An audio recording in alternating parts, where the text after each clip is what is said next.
traverser cette eau pendant la plus mauvaise période de l'année. Les jours avaient déporté, nous étions dans de la moisson de moi. J'en ai les témoignages, c'est tous fiers de vous voyer. Je les ai ramassés au milieu du Jourdain.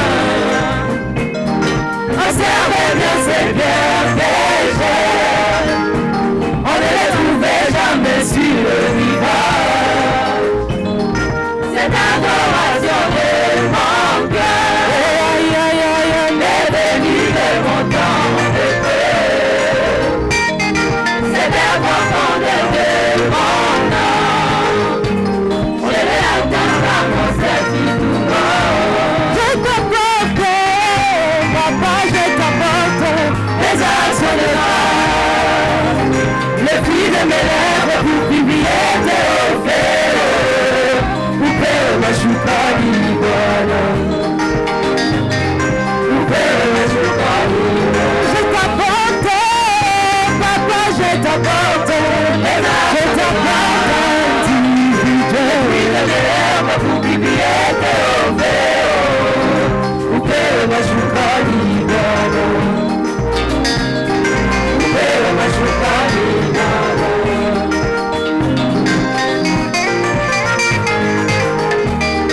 Du plus fort de celui qui mange est sorti le plus doux qui se mange. C'est tout miel que je mangeais, je dirais du corps du lion. Cette adoration de mon cœur m'est venue de mon temps de paix. C'était profondeur de mon âme, je l'ai atteint dans mon service tout noir. Je t'apporte, papa, je t'apporte les actions de grâce. Le fruit de mes lèvres pour publier tes offres. Upeo mashukani Bwana.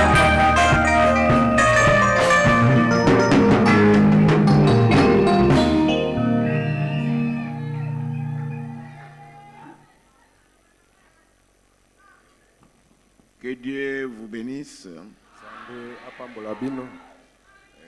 Prions le Seigneur. Tobondela nkolo. Dieu notre Père Céleste, Nzambe tata na biso na likolo.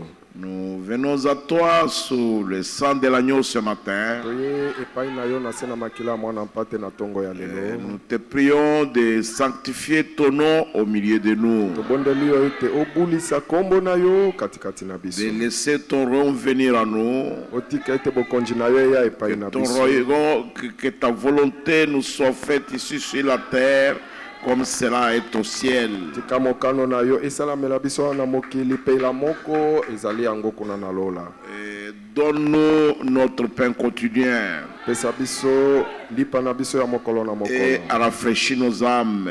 Pe kitisa milimo na biso. Nous te demandons, Seigneur, de nous pardonner nos offenses et nos iniquités. Tobondeli yo nkolo olimbisa kobuka mibeko na biso pe bokeseni na biso. Et comme nous pardonnons à tous ceux qui nous offensent. Pela moko toko limbisaka na bayeba ko Ne nous laisse pas tomber en tentation, kotika biso te tokoya na komekama. mais protège-nous du mal, Kasi batela biso na mabe. afin que la gloire, l'honneur et la magnificence te soient rendues. Atime ete nkembo lokumu pe masanjoli manso mazongela nde yo. Commence avec nous Banda na biso. et termine avec nous. Esukisa na biso. Parle par nous, Seigneur, Solola na nzela na biso et nkolo. écoute par ton peuple. Pe yoka na nzela na Donne à libota na ton yo. peuple la compréhension prophétique des choses prophétiques. Pesa libota na yo boyoki ya molimo oyo ya masakoli ya makambo ya Nzambe. Afin qu'il puisse s'asseoir, être affermi dans ta parole. Natina ete libota na yo bafanda pe bakembisa makati na liloba na yo. Pour ta gloire à toi, Pona nkembo ya au yo nom de na Jésus-Christ. kombo ya Yesu Kristo. Amen. Amen. J'avais donné une communication pour le frère Vouy Pierre. napesaki liyebisi moko mpona ndeko na biso mobali Vouy Pierre qui était notre frère ici oyo azalaki ndeko na biso awa et qui entrait même dans notre salle de dons. oyo abandaki kokota ata na ndako na biso ya makabo. Et ce frère ne prend pas soin de sa famille. ndeko mobali wana libota na ye moko aza kobatela yango te. À un moment donné, comme je l'avais dit la fois passée, sa femme et ses enfants sont allés résider à Bengamisa chez le pasteur Nama. okola nalobaki yango mbaleleki na ntango moko mwasi na epe bana na ye bakendeki kofanda na bengamisa epa na mobateli Nama. Il a abandonné sa femme avec les enfants. asundolaki mwasi na ye na bana na ye. Je lui ai parlé à maintes reprises. na solola na ye mbala ebele. Le président aussi l'a tenté de l'approcher. président amekaki kobelemisa ye. Je crois les diacres l'ont approché. na banzi ata batsungi babelemisaki ye. Différents serviteurs de Dieu ont parlé avec lui. basali na nzambe ebele basololaki na ye. Et il n'a pas voulu écouter. bongo alingaki koyoka Il te. est arrivé jusqu'à Kisangani. akomi mpe tina Kisangani. Après, il a fait quelques temps, il est à la Bumba. asali mwa ntango kaka moke wana Kisangani ake Bumba. J'ai parlé avec lui. asololaki na ye. Mais après, quand il est revenu de Bumba, il n'est plus allé dans sa maison. ntango azongi na Bumba anyati lisusu makolo na ye na ndako na ye te. Sa femme toujours ici, lui ici, mais il est allé à la commune Kisangani où il habitait, je ne sais où. mwasi na ye kaka awa na Kisangani ye awa na Kisangani me anyati makolo ye na ndako na ye te akende na komini Kisangani epai wapi azalaki kofanda ngai nayebi te. Et après, il ne venait plus à l'église. nsima yango lingomba anyata mpe lisusu te. Ce frère a marché tellement dans le désordre, ndeko mobali wana tamboli na mobulu mingi. jetant ainsi l'opprobre sur la parole de Dieu. akokobwakaka bongo soni likolo na liloba ya Nzambe. Nous avons dit que s'il ne vient pas, s'il ne vient pas nous voir, soki aye komona biso te bongo nde tolobaki nous allons les jeter entre les mains du diable. tokobwaka ye na maboko ya Satana. C'est pourquoi j'exposais les problèmes devant l'église. tala tina lobi likambo liboso na lingomba.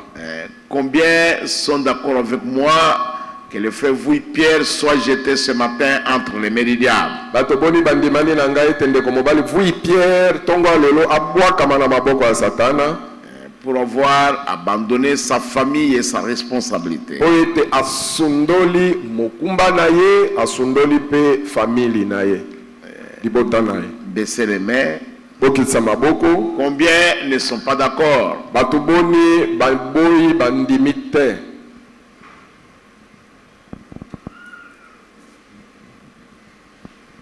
Je vois que tout le monde est d'accord avec moi. na banzi moto nyonso andimani na nga. Prions le Seigneur. tobondela nkolo.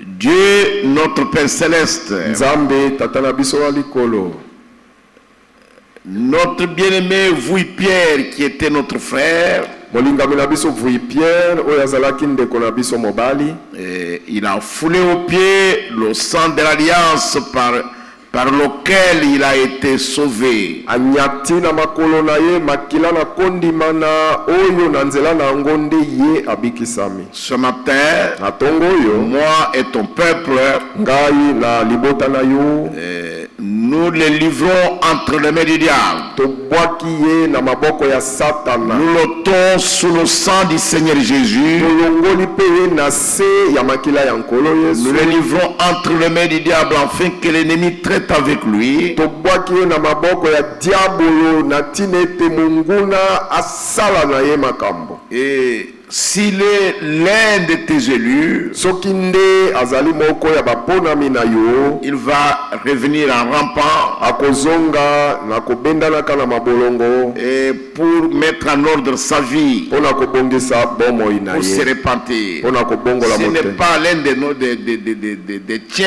Soki aza ya yo te, et il sera renvoyé à son lieu de destination. akotindama mpe akokende kaka na esika wapi akolekisa oyo ya ye suka. Nous le livrons ainsi entre les mains du diable pour la destruction de sa chair, tobwaki ebongo na maboko ya diabolo na ntina ete nzoto na ye ebebisama mpenza, afin que son âme soit sauvée au jour du Seigneur Jésus. na ntina ete molimo na ye ebikisama na mokolo ya nkolo Yesu. Au nom de Jésus-Christ, Amen. Na kombo na Yesu Kristo, amen. Merci. Matondi. Nous allons lire la parole de Dieu. Tokotanga liloba na Nzambe. Avant de lire la parole de Dieu, je répète encore le communiqué. Le frère Peniel Mukoto doit nécessairement me voir. Na lingi nazongela lisusu koloba ete ndeko mobali Peniel Mukoto esengeli amona ngai. Ok. Prenons Apocalypse chapitre 6. Toka matemoniseli motoba. Ok. Nous sommes toujours dans les premiers sauts. Toza kaka na elembo ya liboso. Ok. Lisons le premier et le deuxième verset. Verset ya liboso pe ya mibale. J'ai regardé quand l'agneau ouvrit un de sept seaux. Na talaki tango mwana mpata fongolaki moko na bilembo sambo. Et j'ai entendu l'un des quatre êtres vivants qui disait comme d'une voix de tonnerre. Pe na yokaki moko na bizali na bomo imine oyo azalaki koloba mpela moko mongongo ya kake, Viens. yaka. J'ai regardé et voici Paris un cheval blanc. Natalaki tala mbalata pembe emonanaki. Celui qui le montait avait un arc. Momati nango azalaki na litindo. Une couronne lui fut donnée. Motoli moko epesamelaki Et ye. il partit en vainqueur et pour vaincre. Pe akendeki lokola molongi pe pona kolonga. Au nom de Jésus-Christ, Amen. Na kombo ya Yesu Kristo, amina. Que Dieu bénisse sa parole dans nos cœurs. Nzamba pambola liloba na ye na mitema na biso. Vous pouvez vous asseoir, mes bien-aimés. Toki kofanda balingami na ngai. Nous voyons là que quand le premier seau a été ouvert, Tomoni wana ete tango elembo ya liboso efongwamaki. il a été ouvert sous forme de symbole. Efongwamaki na lolenge ya bilembo. Et un tonnerre a tonné. Pe kake moko engulumaki. Quand il n'a pas été ouvert sous sa, quand il a été ouvert sous sa forme réelle, Tango efongwamaki na lolenge nango ya solo solo. un tonnerre a tonné. Kake moko engulumaki. C'est que l'agneau venait d'arracher les seaux. Po ete mwana na pate awutaki kokamata bilembo. Mais les seaux n'étaient pas complètement révélés parce qu'il était en Dieu. Po ete kasi bilembo efongwamaki mobimba penza te po ete ezalaki kati na Nzambe. Et il était donné sous forme de symbole. Pe epesamaki na lolenge ya bilembo. Et puis il est révélé. Timango emonisami polele. Donc il y a trois choses. Ezala makambo misato Les wana. seaux étaient en Dieu. Bilembo ezalaki kati na Nzambe. Et l'emboyango. Elembo yango ezalaki kati na Nzambe. Et puis il a été donné sous forme de symbole. Simango elembo wana epesami na lolenge ya bililingi. Et après il est révélé. Simango elembo yango emonisami Et polele. au temps de la fin, il est complètement apporté depuis le trône. Bongo na tango asuka ememelami mobimba uta na ngbende. Le sceau n'a pas été révélé depuis la terre, ça a été révélé depuis le trône. Bongo elembo efongwamaki te uta na mokili awa efongwami nde kuna na ngbende. C'est depuis le trône. Ezande uta na ngbende nde efongwamaki. C'est pourquoi Jean dit qu'il a entendu une grande voix sous forme de tonnerre. Talati na Yohane alobi ete ayokaki mongongo monene lokola mongongo na kake. Ça ne pouvait pas être vu ni entendu. ekokaki komonana te ata koyokama te. Et rien, absolument rien, parce que le sceau était scellé. Po ete elombo yango etiamaki kashe ekangamaki. Mais le sang de l'agneau a déjà payé le prix. Nzokande makila na mwana na pate esi efuti motuya. C'est pourquoi au ciel il n'y avait personne qui était digne de prendre l'olive. Talatina na lola moko te azalaki na makoki ya kokamata buku. Il n'y avait que l'agneau. Ezalaki kaka mwana mpate. Et cet agneau est assis sur le trône. Pe mwana mpate yango afandaki na ngbende. Et quand il a quitté le trône, Ntango atikaki ngbende, une voix a tonné à partir du trône. bongo mongongo moko eyokamaki lokito na yango uta na ngbende. C'est l'agneau qui est descendu avec ce livre-là. Eza mwana mpate nde akitaki na buku Et wana. le livre qui était fermé, il est descendu avec ça, c'était déjà ouvert. Bongo buku oyo ekangamaki. Ntango mwana mpate akiti na yango esi ekomi efongwami. C'était ouvert entre ses mains. Efongwamaki na maboko ya mwana na mpate. Il arrachait saut par saut. Azalaki kobotola kokamata elembo moko nsima na mosusu. Alors quand il l'a prononcé, Bongo ntango asakoli yango, un cavalier est sorti sur un cheval blanc. momati na mbalata moko abimi amateli mbalata pembe. Et c'est encore un symbole. Ezalaki nanu kaka elembo. Mais ce symbole-là, Nzokande elembo yango ça devrait être divulgué, dévoilé dans le dernier jour. esengelaki na mikolo ya suka eyebana elobelama polele. C'est sorti sous forme d'église. Ebimi lokola lolenge ya lingomba. C'est sous forme d'église. Lokola lingomba. Et cela était difficile à comprendre. Yango ezalaki makasi kososola. C'est pourquoi le prophète, comme nous l'avons dit la fois passée, il s'est référé au livre des éminents docteurs en théologie qu'il avait lu. Talatina mosakoli pela moko tolobaki yango baleleki atalelaki oyo ya tangaki kati na babuku ya bakomi bato na mayele minene bakoma. Et tout le monde, tous les éminents docteurs, ils savaient qu'il y a des sceaux qui sont scellés. Ils le savaient. Pe bato nyonso bato na mayele nyonso minene bayebaki ete ezalaki na elembo to bilembo oyo etiami kashe to ezipami bayebaki yango. Mais ils ne savent pas qu'est-ce qu'il en est. Bayebi kasi tina ya bilembo yango te. Mais c'est sorti seulement, on a dit, un cavalier assis sur un cheval blanc. Likambo ebimi kaka elobi ete momati na mbalata moko oyo afandi na mbalata pembe. Et personne ne l'a su. Mutu moko te ayebaki yango. Tous les théologiens, Bato na likindo tous les nyonso, réformateurs, bato babongisi makambo et nyonso tous les chercheurs, na balukiluki makambo ya nzambe ils ont nyonso sondé ces choses-là. bakotaki na bojindo ya makambo wana. Personne n'a su ce que c'est. Mutu moko te ayebaki tina na yango. Aucun pape n'a su ça. Papa ata moko ayebaki Aucun te. cardinal. Ata cardinal Aucun moko te. archevêque. Ata episkopo moko te. Aucun docteur en divinité. Ata moyekoli makambo ya bonjambe moko te ayebaki. Personne n'a su ce que ce cela signifiait. Moko te ayebaki oyo bilembo to elembo wana tina na yango. Écoutez le prophète. Sikoyo boyoka mosako. Paragraphe 151, j'ai lu. Paragraphe kama tukumitano na moko nazotanga. Et il dit, et ce n'est qu'au dernier jour que cela doit être révélé. Alobi ete bobele na mokolo na suka nde yango esengeli emonana. Quand le sol lui-même est brisé, brisé pour qui? Tango elembo yango moko ebukami. Ebukami kasi pona nani to na banani? Pas pour Christ, Ezobukama pona Kristo te. mais pour l'église. Kasi ezobukama nde pona eklesia. Quand l'agneau arrachait le sceau, Tango mwana pate akamataki bilembo.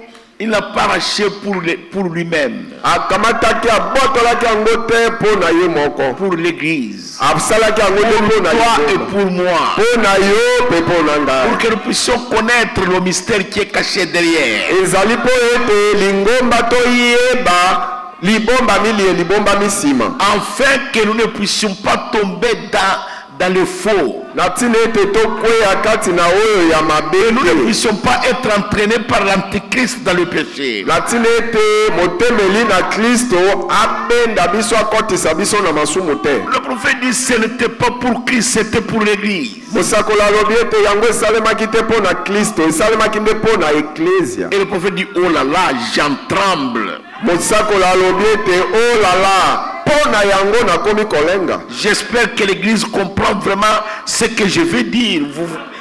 na ndimi ete lingomba eklesia baza kososola mpenza likambo oyo nalingi naloba.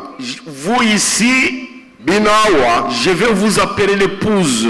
nakobianga bino mwasi na libala. J'espère que vous le comprenez. na banzi ete boza kososola yango. Vous voyez, quand nous étudions les sceaux ici, omoni ntango tozotalatala bilembo malamu awa, quand nous étudions ça, ntango tozoyekola yango awa, les dénominations ne comprennent pas exactement de quoi nous parlons. bibongiseli na mangomba bazososola te penza tozosolola likolo na nini. Mais nous sommes en train exactement de parler de la nourriture de l'aigle. kasi penza biso tozosolola likolo na bilei ya bampongu. Et maintenant nous sommes en train de parler du message, du 7e messager. sikoyo penza toza kosolola likolo na sango penza ya motindami na sango na motindami na sambo. Si vous remarquez bien, ici ce n'est pas de l'évangélisation. soki otali malamu awa ezali makambo ya kopalangamisa sango malamu awa te. Ici, awa ce n'est pas le problème de repentez-vous. awa ezali likambo te bongola motema na yo awa te. Non, non. te Ici, awa il s'agit d'un message ezali nde likambo ya sango moko qui est en train de chercher à faire sortir l'épouse de l'église. sango oyo ezoluka ebimisa mwasi na libala abima na lingomba. C'est un message qui entraîne un exode terrible. ezali sango oyo ezali komema kobima moko ya kafukafu. C'est l'exode de qui? ezali nde kasi kobima ya banani to ya nani? De l'épouse. ezali nde kobima ya mwasi na libala. La Vierge folle ne comprendra pas. moseka na bolema asosola te.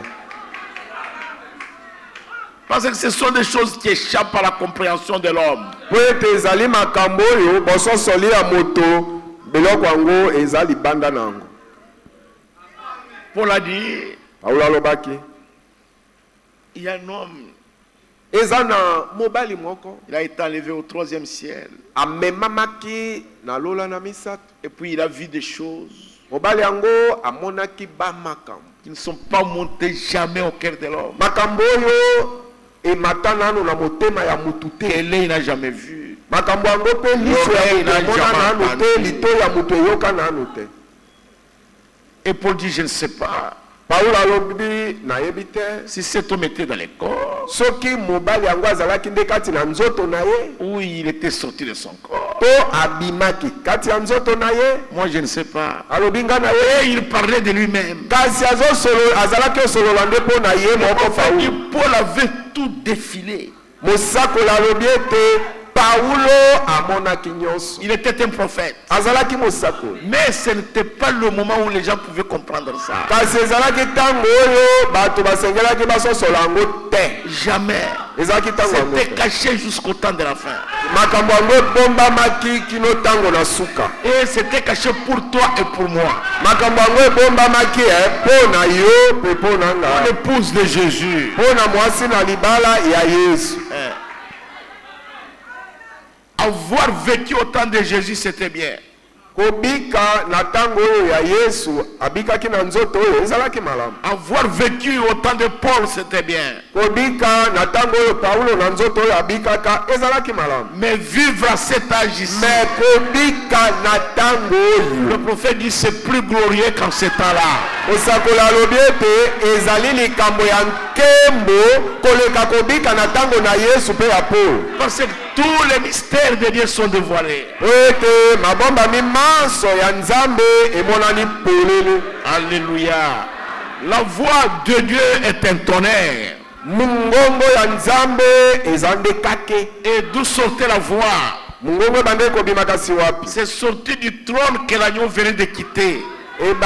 Ebimaki nde na ngende epai wapi mwana pate awutaki kobima. Où il intercédait. Epai wapi azalaki kolobela. C'est là qu'est sorti le tonnerre. Kaka kuna na ngende wana nde kake yango ebimaki. Maintenant il se tient là, il prend sa position et il fait valoir ses droits. Bongo sikoyo atelemi wana fandi nesika na ye abandi kolakisa makoki na ye. Et le tonnerre est sorti du trône. Pe kake ebimi uta na ngende. Et l'agneau s'est tenu maintenant en dehors du trône. Sikoyo mwana mpate atelemaki sikoyo libanda na ngende. Le tonnerre est sorti exactement de l'endroit où l'agneau venait de quitter. Bongo kake yango ebimaki kaka nesika oyo mwana mpate awutaki kobima. Il a quitté le trône du Père. Abimaki na ngende ya tata. Et il va maintenant prendre son propre trône. Azokende sikoyo kokamata ya ye moko ngende.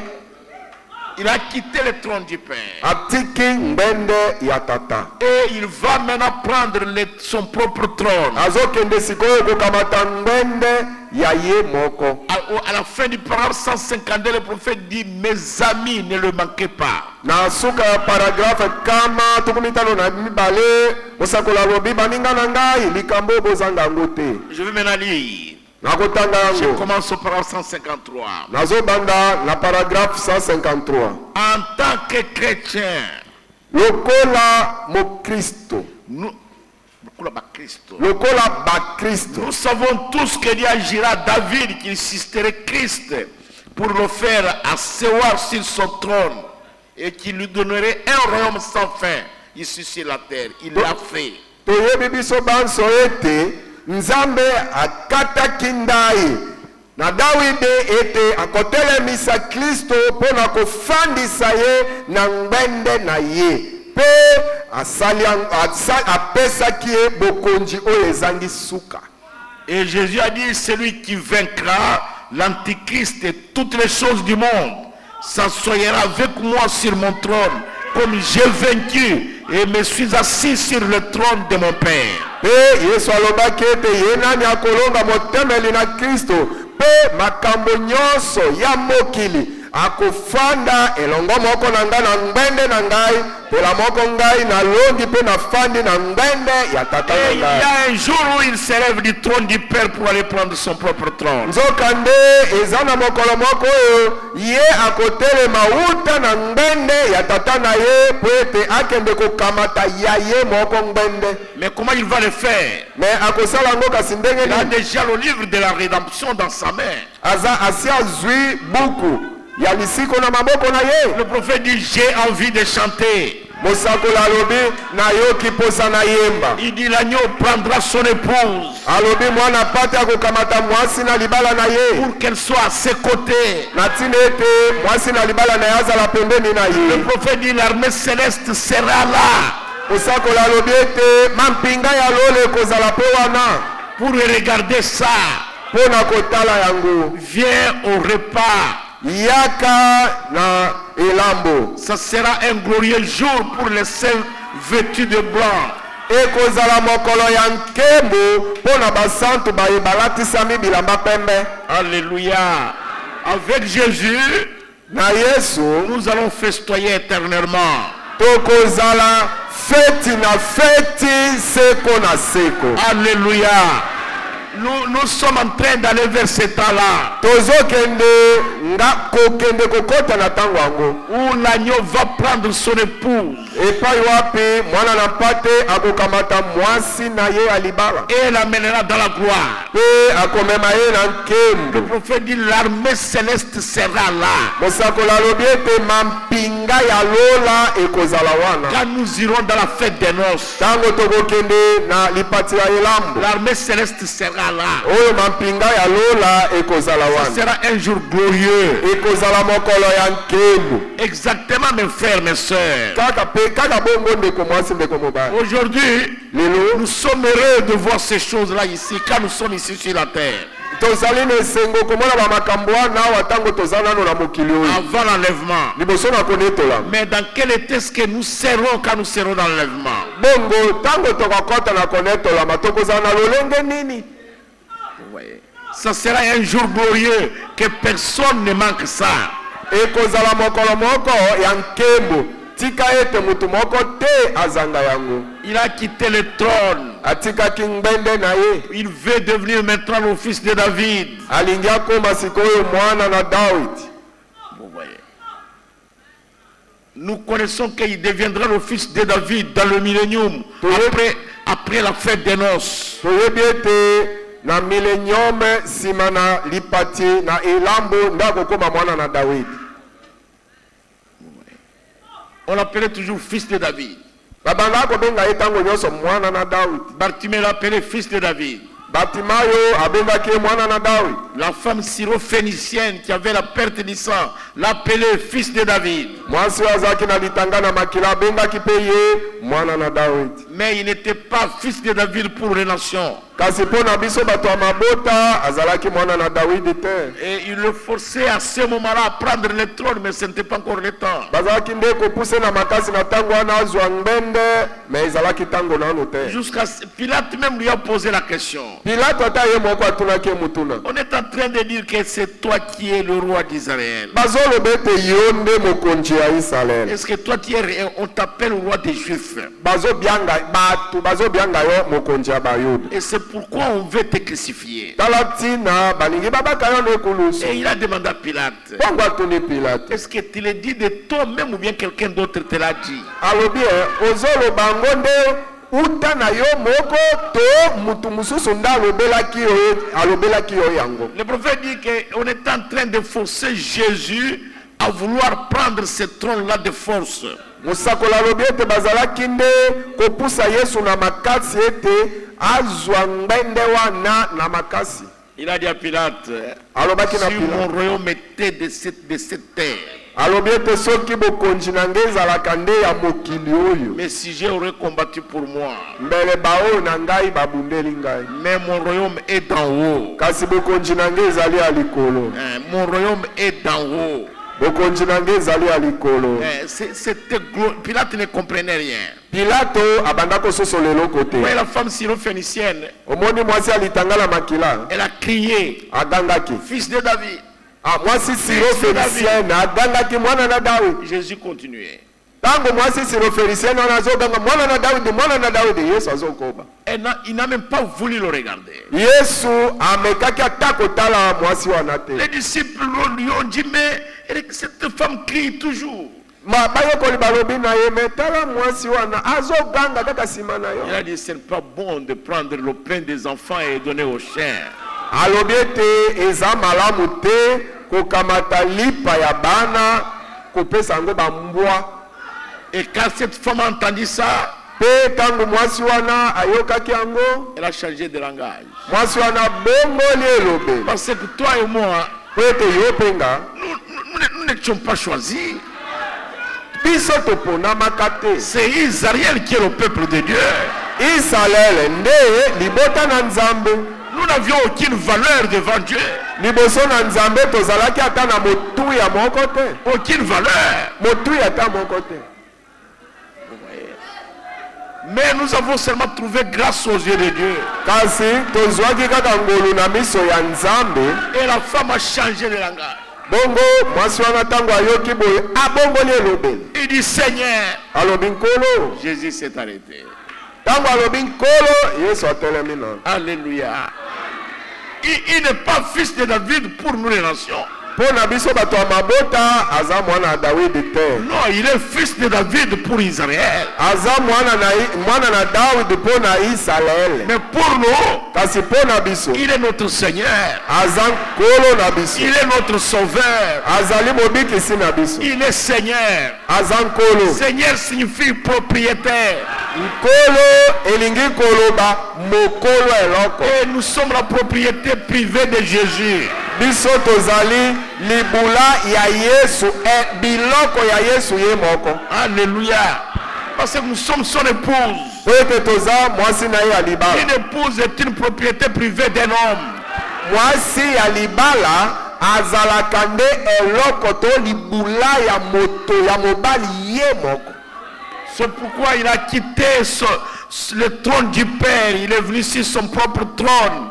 Et l'œuvre de l'intercession termine. Et il commence maintenant à réclamer ses propres sujets. Talatina bimaki na ngende ya tata ye na ngende na ye moko. Musala ya kolobele sili abandisi koyo kosenga baoyo ya ye moko.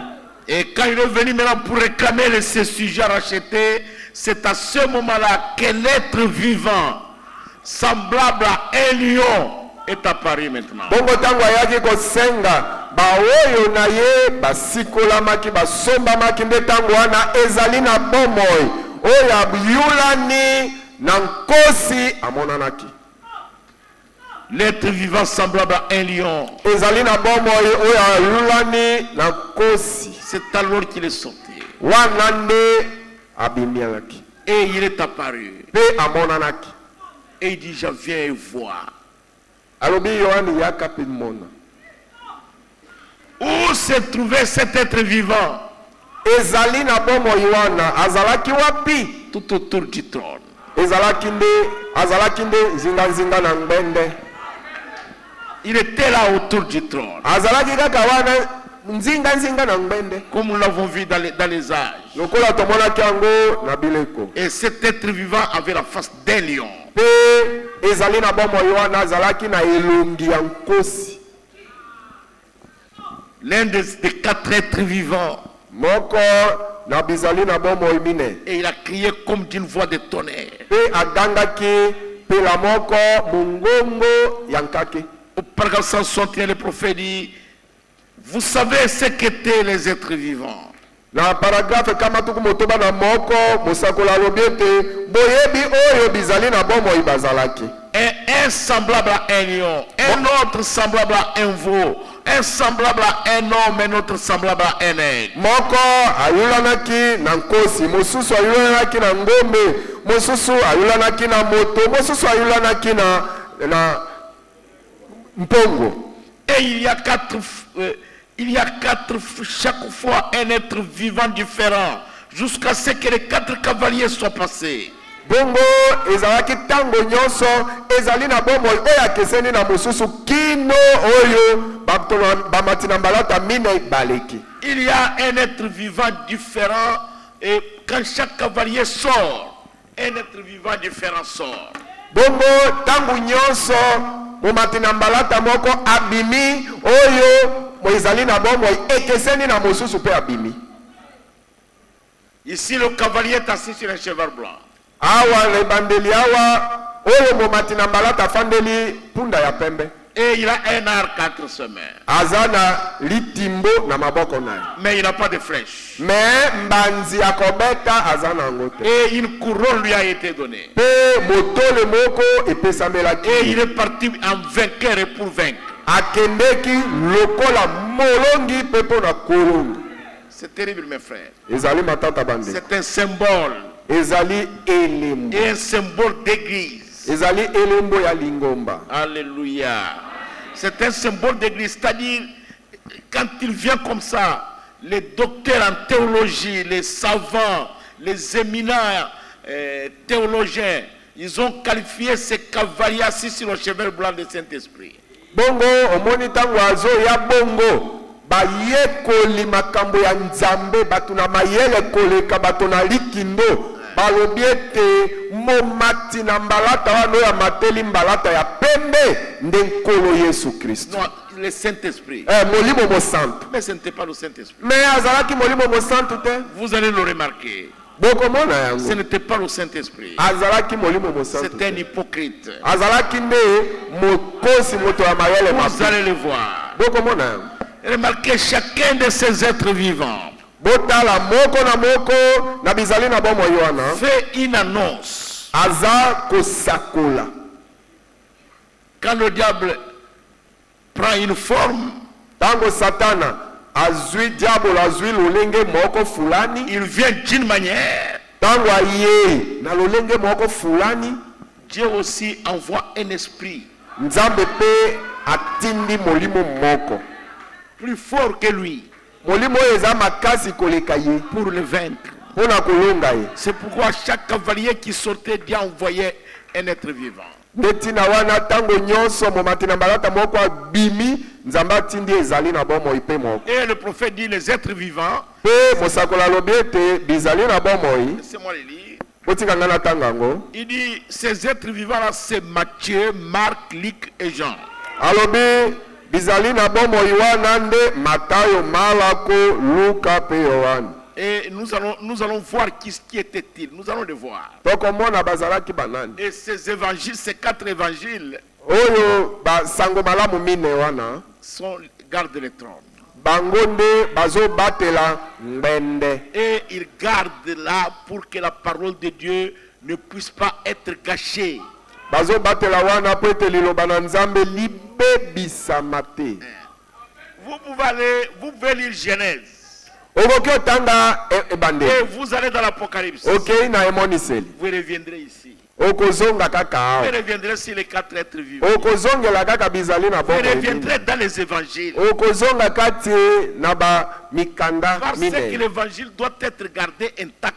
po ete sango malamu wana esengeli ebatelama kaka La na parole ndenge de na Dieu liloba na ne nzambe pouvons pas être anéantis. ekoki konyatama kobebisama nye te Vous pouvez aller dans les doctrines okoki kokende na malakisi et gâcher tout ce que vous voulez. okoki kobebisa nyonso oyo olingi kobebisa Mais il y a les gardiens. kasi babateli bazali Ils gardent la parole. bazobatela La liloba parole de Dieu, liloba na nzambe même si vous essayez de la perturber, ata yo omeki kobongola kopengola yango kobulunganisa yango ça ne tiendra pas. ekosimba te Parce qu'il y a les gardiens du trône. po ete babateli ya ngbende bazali Ils gardent la parole. bango bazobatela liloba Ils ne gardent pas le trône parce que c'est un trône comme ma chaise ici que vous voyez. Quelqu'un, il y a les gens qui la... Non, non, c'est la parole. bazobatela te ngbende lokola kiti na ngai oyo nde bafandi nzinganzinga na kiti mpo na kobatela te bazobatela nde Ils liloba gardent la parole. bazobatela nde liloba Même si vous dites Jésus est déjà venu, nous retournons dans l'évangile. ata soki yo olobi yesu asi aya biso tozongi na biso na basango malamu mine Nous retournons dans l'évangile. tozongi na sango Si malamu vous dites les morts sont déjà ressuscités, nous retournons là-bas. soki olobi bakufi basi basekwa tozongeli kuna Tout ce que vous allez dire, nous allons retourner là-bas. oyo nyonso yo koloba tokozongela kuna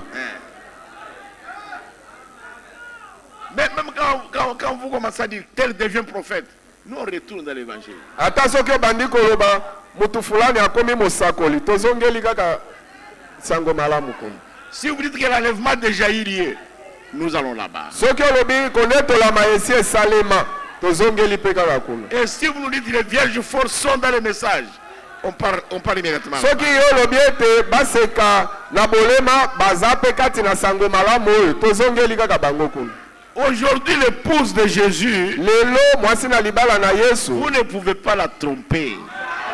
okoka kokosa ye te Pourquoi? okoka te mpo na nini Les gardiens du trône. babateli ya ngbende bazali wana Et retournez là-bas, mon frère. zongela kuna nde Prédicateur, retournez là-bas. yo motei zongela kuna Même si l'arc-en-ciel nous dit portons les sacs, on retourne là-bas. ata monama tabernacle balobi na biso ete tolataka saki ya loso biso tokozongela bango kuna Ce n'est pas là-bas où Jésus a dit, ce n'est pas là-bas où on a envoyé Jonas à Ninive. eza kuna te nde batindaki Yona na Niniwa. Là-bas, Matthieu est en train de parler de Jonas. Matayo azako solola likolo na Yona. On va retourner là-bas. Tokozongela kuna. Nous allons voir si nous pouvons porter le sac aujourd'hui. Tokomona soki basaki o batiela kaloso tola tango lelo tokotala. C'est terrible, mes frères. Eza matata. Retourner dans l'évangile quand il s'agit de chaque doctrine. Soki lilakisi ya liloba na Nzambe moko na moko eye tozongela nanu na basango malamu mine ikuna. Alléluia. Je pense que vous comprenez. Na banzi bozako. Jean avait entendu le bruit d'un tonnerre. Yohani ayokaki makelele ya kake moko. Et l'un des êtres vivants lui a dit, Jean, viens et vois. Moko na bizali na bomoi alobi na ye Yohani yaka pe omon otala. Il y avait l'argent. Yohani azalaki wana. Et il y avait aussi là l'agneau. Mwana na mpate pe azalaki wana. Est-ce que vous comprenez maintenant? Bososoli Et siko. Jean est en train de regarder. Yohani azalaki kotala. Et l'agneau est venu du trône. Bongo mwana pate aye utana ngbende. Et il était ensanglanté, il était déjà immolé. Nzoto mobimbe tondaki makila po ete asi aboma maki. Il était couvert de sang. Atondaki na makila njoto Et mobimba. celui qui avait été trouvé digne dans le ciel. Pe nalola kuna yende amonanaki ete abongi. Et quand il a mis la main sur le livre et qu'il l'a pris, au ciel il y a eu des acclamations. Tango akamataki buku pe akamati yango ekomi na maboko na ye nalola kuna kobeta maboko ebetami. Parce que les gens qui étaient au ciel, les anciens, les quatre êtres vivants et les créatures célestes ont compris que le prix de la rédemption est déjà payé. Pete bato bazalaki oyo bazalaki kuna na lola ezala bampaka ezala bizali na bomo imine ezala bikelamu ya lola basosolaki ete motuya mpo na lisiko ya bato esi efutami. La race d'Adam ne sera plus perdue. Bongo libota na Adam bakobunga lisusu te. On a déjà payé le prix. Motuya nango si efutami. Et il vient maintenant réclamer les siens. Ceux qu'il a rachetés, il vient les réclamer maintenant. Sikoyo ayei nde kosenga ete azwa baoyo na ye baoyo asikolaki bango aye kosenga ete azwa bango. Et il se tient là devant Jean avec le livre entre ses mains et il brise les seaux. Atelemi wana liboso na Yohane na buku yango na loboko na ye abandi kobuka bilembo. Et alors quand il a ouvert le seau, un coup de tonnerre a retenti d'un bout à l'autre du ciel. Tango afongoli elembo mbala moko kake mongongo ya kake etataliki ngambu na ngambu nyonso ya lula. Et peut-être Jean a dit s'il sautait au coup de ce tonnerre là. Tamsusu tango mongongo ya kake wane yokamaki tamsusu Yohane apumbwi ba muke na somo. Et il dit à Jean, maintenant viens voir ce qui est révélé. Alobeli Yohane sikoyo yaka mona oyo emonisami polele. Et écris-les maintenant Jean. Sikoyo koma yango. Et Jean s'est avancé pour regarder. Yohane abelemi po ete atala. Et pour voir ce que c'était. Pe amona ezalaki nini. Ce que le tonnerre avait dit. Oyo nkake elobaki. C'est là que l'être vivant a dit à Jean, viens voir. C'est que le mystère sous le premier saut. Venez voir ça. Nde wana nde ezali na bomo ya lobaki na ye te yakomo na libombami na se na kati na elembo ya liboso yaka omona yango. Et la voix du Créateur avait parlé comme un tonnerre. Bongo mongongo ya mokeli esololaki pela moko kake. Alors Jean devrait nécessairement savoir exactement ce qu'il y avait là-dedans. Yohane esengelaki ayeba penza likambo nini ezalaki na kati. Et il a écrit ça. Pe akomi yango. Mais sous forme de symbole. Kasi na lolenge ya bilembo. C'était terrible, mes frères. Ezalaki matata Et bande. quand il a commencé à écrire ces tonnerres, Tango abandi kokoma bilembo sambo wana, bakaki sambo. on lui a dit ne l'écris pas. Balobi na ye te kokoma ngo te. Il avait été chargé d'écrire ce qu'il voyait. bayebisaki kaka ye akoma oyo ye aza komona. Mais les 7 tonnerres d'Apocalypse 10, kasi bakake sambo ya emoniseli zomi quand ils ont fait entendre leur voix, tango yokisaki lokito ya mongongo nango, et alors on lui a dit ne l'écris pas du tout. balobaki na ye Yohani kokomango Ce te, sont des mystères. ezali mabombami, Ça ne peut pas être révélé maintenant. ekoki komonisa masikoyo te, Mais après, kasi sima ils ne vont pas tarder à être révélés. ekomela te po ete emonisa mapolele, Ça va être révélé. ekomonisa Et mapolele. à ce moment-là, Mpe na ntango wana écoutez le prophète, boyoka à la mosaku fin du paragraphe 167, na suka na paragrafe kama tuku motoba na sambo, il dit ça ne va pas tarder à être révélé. alobi ete ekoumela te po ete emonisa Et mapolele. à ce moment-là, Mpe na ntango wana c'est ce qui va donner la foi nécessaire pour obtenir la grâce qui enlèvera l'épouse pour qu'elle parte d'ici. na ntango wana yango nde ekopesa kondima oyo ebongi po ete mwa azwa ngolu ya konetolama ya lingomba wana oyo ekobima awa kokende na konetolama. C'est ce qui va nous donner la foi de l'enlèvement. yango nde ekopesa biso kondima ya konetolama. Je me répète maintenant. Sikoyo nazozongela. Nous avons lu à la page 319 de cet âge. Totangaki na lokase ya kama misato na zomi na libwa ya buku ya bilemo na lingomba, bikeke na lingomba. Parce que les docteurs de ce message disent aux gens, Pwete balakisi ya sangoyo bazoloba na bato, tant que vous ne connaissez pas les 7 tonnerres, vous n'aurez pas la foi de l'enlèvement. tangu nyonso yo yebi bakake sambo te okozwa kondima ya konetolama te. Mais quand vous leur demandez qu'est-ce que c'est que les 7 tonnerres, Sikoyo soko tuni bango bakake sambo kasi nde nini, ils ne savent pas dire quoi. bayebi kolobelo kote. Mais le prophète nous a dit quoi? Kasi mosako la lobelaki biso yango nde nini. Il dit le messager prophète Alobi ete motindami mosakoli de cet âge ya ekeke oyo va faire 2 choses. akosala makambo mibale. Premièrement, il va ramener le cœur des enfants au Père du jour de la Pentecôte. Eloko ya liboso akosala akokamata mitema ya bana akozongisa yango epai na batata ya tango ya nkitela.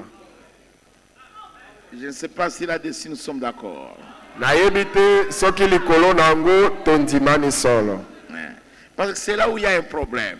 Oete likambo efandeli nde Quand wana. nous disons que les 7 tonnerres vont donner la foi de l'enlèvement, Tangu tozoloba ete bakake sambo ekopesa kondima ya konetolama, alors nous devons nous mettre d'accord là-dessus. esengeli kasi tondima na likolo na yango. Parce que quand ce mystère-là va commencer à être percé, Po ete tango libombami wana ekobanda kokotama na mozindo nango, il a été dit à Jean, retiens-les. elobamaki na Yohana ete kamata yango. Je vais le révéler en ce jour-là. Na mokolo wana nde libombami yango nga na komonisa Ne polele. l'écris pas du tout. Koma yango pe te. Parce que les gens s'achopperaient à ça. Po ete bato soki okomi yango bato bakobeta nde mabako Mais na. je vais le révéler. Kasi na komonisa yango Quand il polele. y aura lieu de le faire. Tango ekosengela ete Ça esalema. ne pouvait pas être fait du temps de Paul. Esengelaki te esalema na tango ya Ça ne Paulo. pouvait pas être fait du temps de Luther ou de Wesley. Esengelaki te esalema na tango ya Luther to tango ya Wesley. Écoutez le prophète, je suis au paragraphe 170. Ils ne se sont pas fait entendre pour rien. Eyokamaki te mpona kaka pamba boye. Chaque chose a une raison d'être. Eloko na eloko tina na yango ezalaka. Le Créateur s'est fait entendre, il a entendu cette voix. Bongo mokeli amiyokisaki pe ayokisaki mongongo wana. Et il est allé voir. Pe akendeki kotala. Mais maintenant, l'agneau montre à Jean sous forme de symbole. Sikoyo mwana na pata azolakisa Yohane na lolenge ya bilemo. Sous forme d'un écrit pour l'église, pour que l'église sache. Bolenge ya likomi po na lingomba na tinete lingomba lieba. Maintenant, il dit ne dis pas ça. Sikoyo alobiete koloba yango te. Ne dis pas exactement ce qu'il en est. Likambo tina na yango yo koloba yango te. Jean ne va pas dire ça. Yohani akoloba yango te. Voici exactement ce qu'il en est. Bon, tala sikoyo tina ngo ya likambo penja penja. Ce qu'il y a sous ce 7e sceau. Oyo ezali na elembo oyo ya sambo. Ne va pas dire ça. Kokende koloba yango te. En effet, si je dis ça à Jean, na bongo soki nalobi yango epai na Yohani, alors d'un bout à l'autre de là, le plan tout entier sera perturbé. Bongo na ekoko bimba ngambo moko tina de bandeli tina suka etando na tandaki nyonso ekobulunganisa. C'est un secret. Ezande sekele Sa venue. Boyei yaye. Et personne ne saura quand le jour, quand je viens. Moto ata moko akoyeba te tango nini na koya. Je viens, c'est tout. Likambo ezali kaka ete nazoya suka wana. Voilà tout. Suka wana. Ce n'est pas mon affaire de savoir quand je vais, mais ce n'est pas mon affaire de savoir quand. Eza likambo nanga te nayeba akoya tango nini. Je veux me tenir prêt. Na kozala kaka komibelemisa tayari. C'est tout, vous voyez. Suka ya likambo wana bomoni. Donc Jean s'est avancé. Ingiko ba Yohani abelemaki. Il s'est dit maintenant je vais le voir. Alobi sikoyo na komona ye. Vous voyez mes frères. Omoni bande. Il y a des choses. Eza na ba makambo. Retournez dans l'évangile. Zongela kaka Dans basango malamu. l'évangile, Jésus a dit personne ne connaît le jour. Na basango malamu kuna minei. Yesu alobaki ete moto ayebi mokolo azate. Et si quelqu'un vous dit aujourd'hui qu'il est déjà là, il est venu quel jour? Bon, soki moto alobeli yo lelo ke asia ye kasi. Eyebisa biso kasi mokolo nini penza ya. Regardez les gardiens du trône. Tala babateli ya ngbende. Ça ne pouvait pas être révélé. Esengelaki te emonisa mapolele. Pour la venue du Seigneur, nous le verrons dans le 7e sceau. Tokomona yango pona boye ya nkolo tokomona yango kati na elembo ya sambo. Le prophète dit le Seigneur m'a montré quelque chose que j'ai vu. Mosakola lobi nkolo amonisaki nga eloko moko oyo na miso na nga namonaki yango. C'est scellé dans mon cœur. Likambo yango na bombi yango na motema na Par ngai. le Saint-Esprit. Na nze ebombami na molimo mosantu na motema na ngai. Si je le dis, Soki kaka oyo namonaki na lobi yango, le diable prendra ça. Satana akokamata yango. Il va faire les dégâts. Pe akobebisa makambo C'est poko. pourquoi il dit ici, Tala tina alobi awa. comme je viens de le lire, Lokola nauti koloba. il dit ici, ne va pas dire ça. Alobi kokende koloba yango. En effet, si je dis ça à Jean, Na bongo soki na lobi yango epai na Yohani. d'un bout à l'autre de l'âge, Kobande bandeli tina suka ya ekeke. le plan tout entier sera perturbé. Etando mobimba ekobebisa mebulungani. C'est un secret. Ezande libombami. Sa venue. Boyei yaye. Et personne ne saura quand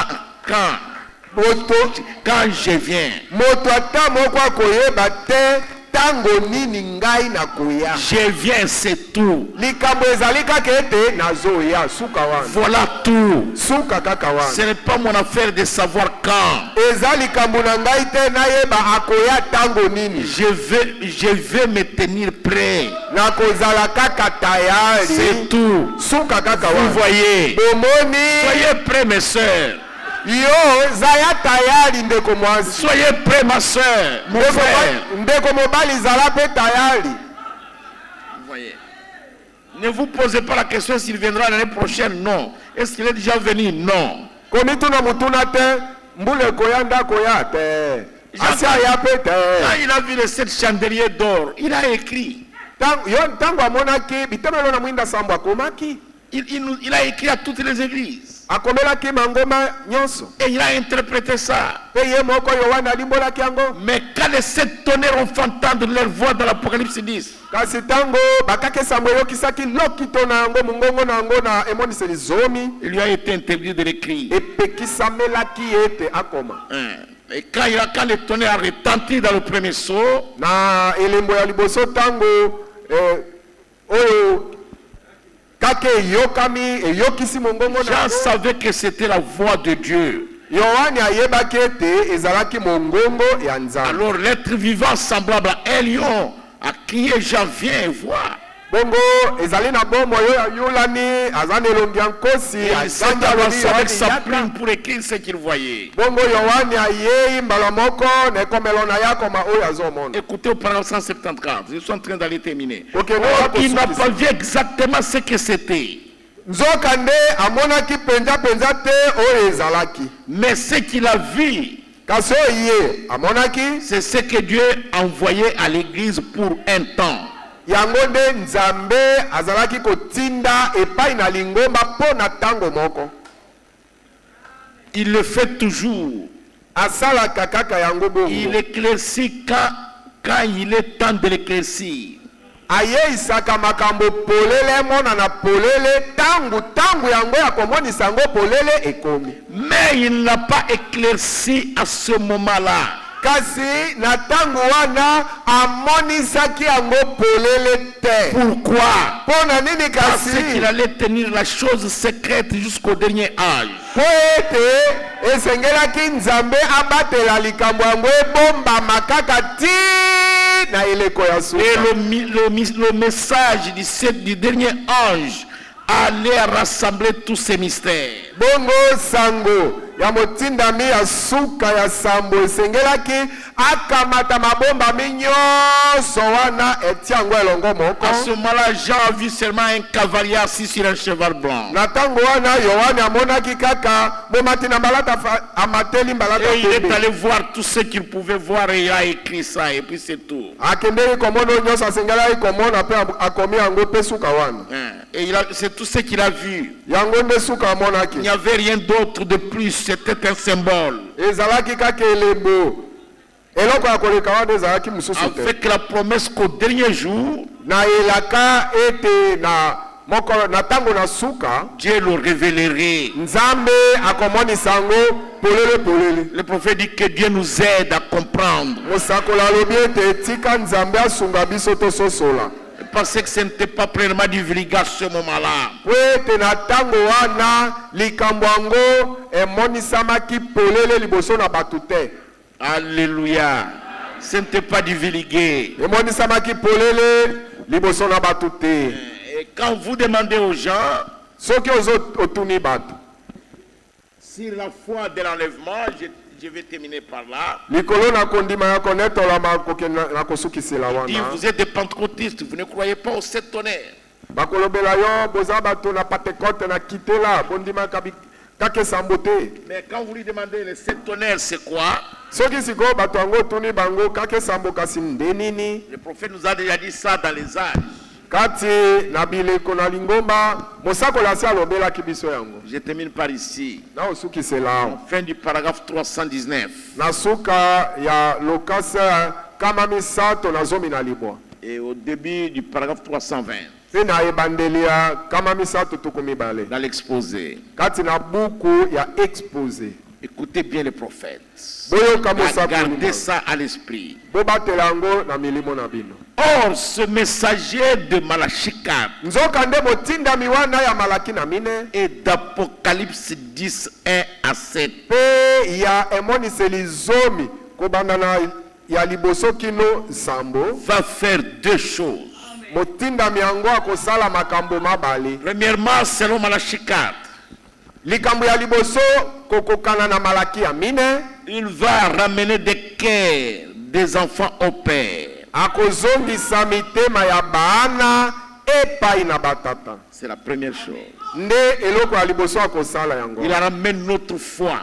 Azokamata kondima na biso. Et nous croyons comme les apôtres. Pe tondimi lokola bantoma. Maintenant, écoutez la deuxième chose. Sikoyo boyoka eloko ya mibala akosala. Deuxièmement, ya mibale il révélera les mystères de 7 tonnerres d'Apocalypse 10. akomonisa mabombami ya bakake sambo ya emoniseli zomi.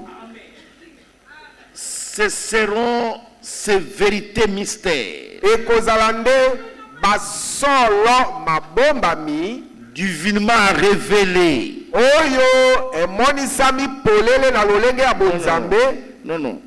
Laissez-moi répéter. Il révélera les mystères des 7 tonnerres d'Apocalypse 10. akomonisa polele oyo bakake sambo ya emoniseli zomi, Qui sont les révélations contenues dans les 7 sceaux. yango nde bimoniseli oyo ezali kati na bilembo sambo. Les mystères des 7 tonnerres oyo mabombami ya bakake sambo sont des révélations ezali qui bimoniseli sont dans les 7 sceaux. oyo ezali kati na bilembo sambo. Et nous allons voir ces mystères-là, Pe tokomona mabombami yango ces révélations-là, oyo babimoniseli yango qui sont dans les 7 sceaux. oyo ezali kuna na babilembo sambo. Ce sont ces vérités mystères eza nde basolo mabombami wana divinement révélées oyo emonisami polele na ndenge ya bonzambe dans Nzambe moko, na nzambe ye moko, qui la ramèneront littéralement yango nde ekozongisa ekoyeisa penza Siki penza, sikisiki penza le cœur des enfants au père de la Pentecôte. Exactement. yango nde ekozongisa penza mitema ya bana oyo ya batata epa na batata ya batata ya Pentecote. Les mystères de cette tonnerre, oyo libombami ya bakake sambo ça y est dans la parole, ezali kati na liloba, sont des révélations contenues dans les 7 sceaux. ezali nde bimoniseli polele biyebizwami kati na bilembo sambo. Le prophète dit, Mosakoli alobi les sceaux oyo bilembo sambo n'étaient même pas à l'intérieur.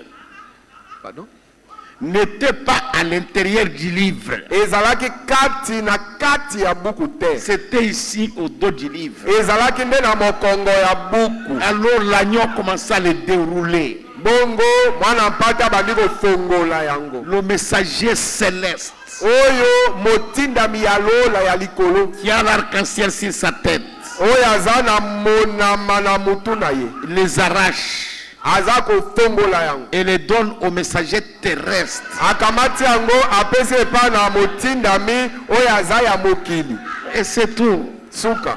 Et lui, eye quand il le reçoit, ntango azwi yango il amène ça où? atia yango wapi? Dans la dénomination?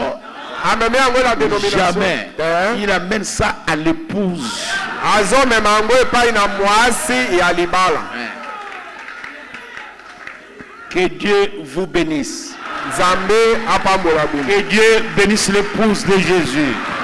nzambe apambola mwasi na libala ya Yesu. Alléluia. Soyez sûrs que les 7 tonnerres ont été révélés pour nous. bondima solo ete bakake sambo emonisamaki polele nde mpo na biso. Que personne ne vous effraie. moto ata moko abangisa yo te. Oh non, vous êtes des pentecôtistes.